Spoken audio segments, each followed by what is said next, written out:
چار بزرگ ایسے ہیں جنہوں نے ایک رکعت میں ختم قرآن فرمایا: امیر المؤمنین حضرت سیدنا عثمان ذو النورین، حضرت سیدنا تمیم داری، حضرت سیدنا سعید بن جبیر اور حضرت سیدنا امام ابو حنیفہ نعمان بن ثابت رضی اللہ تعالی عنہم۔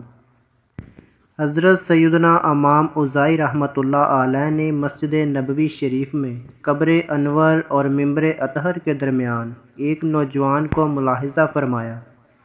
جب فجر کا وقت ہوا تو وہ چت لیٹ گیا اور کہا، لوگ صبح کے وقت یعنی قیامت میں ثواب دیکھ کر رات کے سفر یعنی کہ دنیا کی عبادت کی تعریف کریں گے۔